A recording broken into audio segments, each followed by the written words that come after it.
Hello everyone, my name is Brian, but you can call me the Bugler, and today we're going to be performing an exotic breakdown and analysis for the Hunter exotic arm piece, the Shinobu's Vow.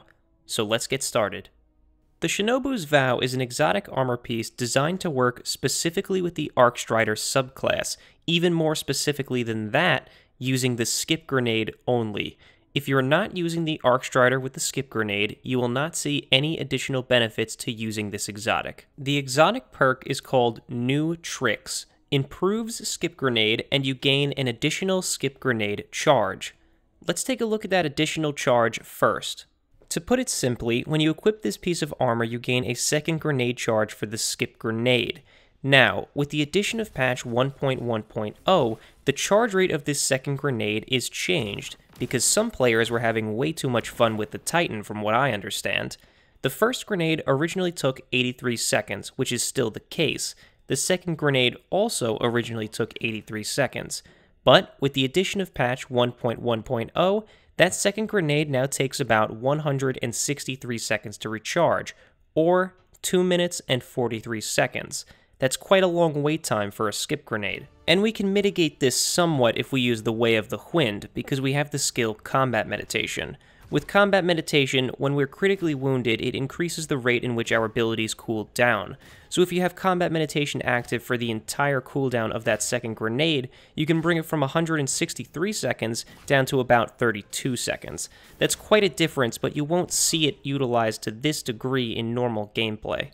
Now let's move on to what it means to have an improved skip grenade, and I can tell you that it does not translate to a direct increase in damage. Against the Modular Mind, the Shinobu's Vow and the base version of this grenade both deal the same damage, so 56 on impact and 207 for a maximum explosive damage, leading to a potential maximum being exactly the same. Where things have changed, however, is the radius in which tracking starts.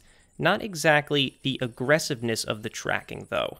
So the base version has a tracking radius of about 5 meters, meaning it will start tracking an enemy if it explodes within around 5 meters of an enemy.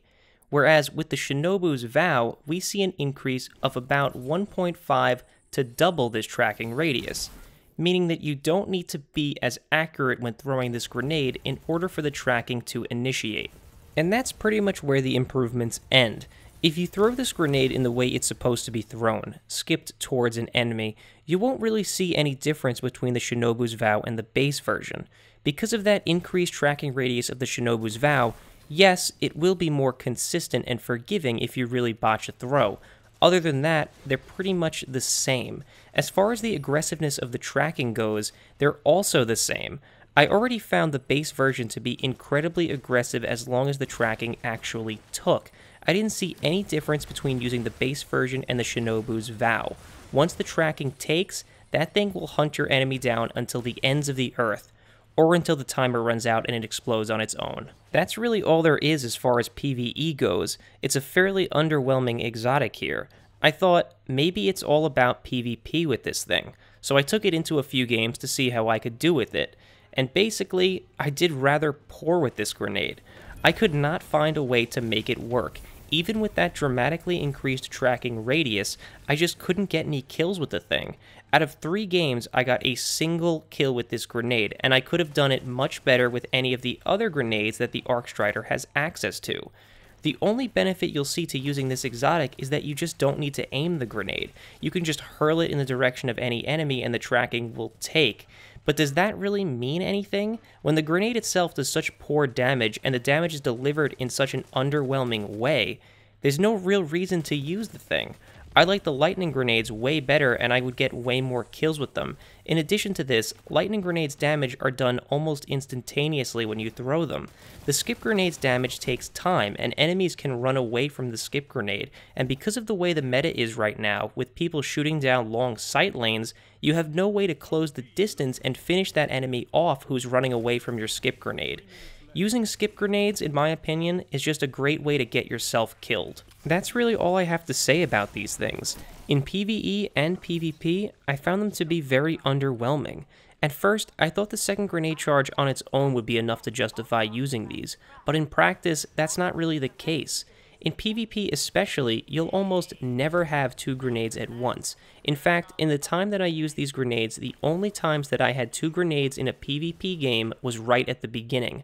Otherwise, waiting 2 minutes and 43 seconds to throw a grenade just isn't something that happens in a PvP game, especially when the base cooldown is already so high on its own. But the thing that's the most unforgivable about these exotics is just how boring they look. And quite frankly, I find the idea of an exotic that doesn't look exotic to be offensive. For the sake of fashion, I'd rather use an exotic that doesn't even benefit the subclass I'm using than these things, and that is an egregious misstep. Which brings us to the end of our breakdown. Thanks for watching. If you have any questions about how I conducted the tests, or why I might not have included other footage, please let me know in the comments so I could answer them for you. Because of Christmas coming up, I won't be able to work on videos for at least another couple of days now, so expect my next video in about 4 or 5 days. I'm not sure which exotic I'm going to be breaking down, but I'm leaning towards the Colony because I just got that spicy boy to drop for me last night. I'll be going live on Twitch shortly after this video goes live, and I'll be playing Killing Floor 2 for the first time. So if you'd like to stop in and watch me try to figure out a new game that I literally know nothing about, come on in and ask me any questions you'd like about this video or otherwise. You can find the link to my Twitch channel in this video's description, as well as various other links that might interest you. So once again, thanks for watching, I hope I see you next time, and good luck getting through the exclusion zone.